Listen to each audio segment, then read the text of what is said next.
Hello, Jared the Wyrd-Worker here. In this video, I want to continue exploring my pagan theology of sacredness. In the previous video, which I'll provide a card for, I suggested that calling a person or thing sacred is simply acknowledging that they or it has inherent value. In this video, I want to explore the implications of acknowledging that we ourselves are sacred. In today's society, I feel like seeing ourselves as sacred is a radical and empowering act all in itself.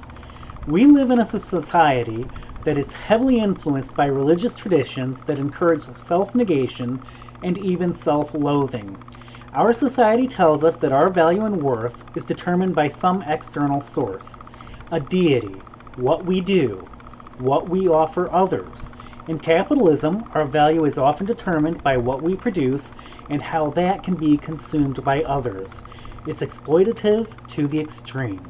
But what happens when we start to see ourselves as having inherent value and being inherently sacred? This allows us to elevate self-care and honoring ourselves to a sacred act in its own right. Suddenly, taking our medications, getting the therapy we need, and a slew of other activities that are often seen as indicators of a personal or even moral failing becomes a way to honor the sacred. Even our relationships with the divine, assuming we believe in and even want a relationship with the divine, begin to look different. Suddenly, we quit trying to earn the right to connect with the divine and decide that we simply deserve to connect with the divine because we exist and have our own value. From that viewpoint, why wouldn't the divine want to connect with us? But here's the thing. Not even the divine conveys our sacredness upon us. We have inherent value separate from the divine. It is possible to say we don't believe in the divine and deities, or even just that we think they're more trouble than they're worth, and still be sacred. Atheists, theists, and every other kind of person out there has inherent value. Another thing to understand is that every aspect of us is sacred and has inherent worth. My paganism has no interest in placing the spirit in a place of importance over the physical body. So this means that caring for my physical needs is as important to honoring my sacred self as caring for any spiritual or emotional needs. Much of honoring myself as sacred is figuring out how to care for my body and live comfortably in my body, including making necessary changes as appropriate.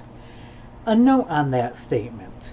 Caring for our bodies and learning to live with and adjust our bodies as a sacred act is a huge topic and one I cannot cover in this video. Actually, I'm unqualified to cover that topic in its totality. Honoring one's sacred body looks extremely different for a trans-disabled person than it does for me, a cis-abled man. So I would encourage you to look at who you are, what your own circumstances and needs are, and figure out what honoring your sacred self might look like in that context. And hopefully, you have the guidance of people whose life experiences and needs are similar to your own to help you in the process of figuring it out. Who knows?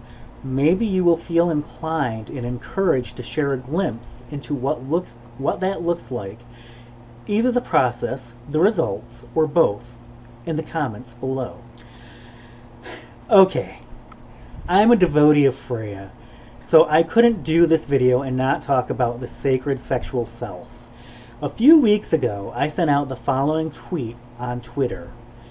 So how many followers would I lose if I suggest that masturbation can be a sacred act of self-love?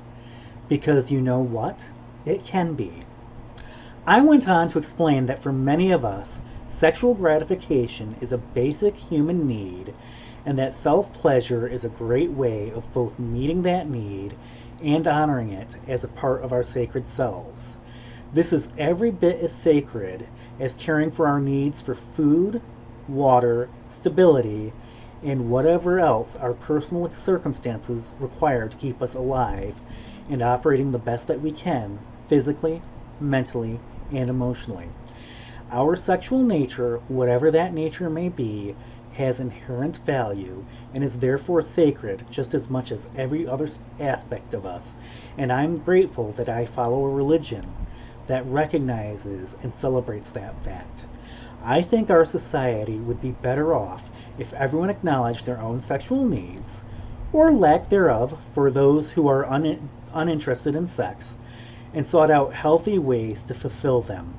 I'll talk more about this in my next video when I explore the sacred other and sacred relationships. In the meantime, feel free to share your own thoughts on your own inherent value and how you recognize or want to recognize and care for that sacredness of your own self in the comments below. Until next time, you are blessed.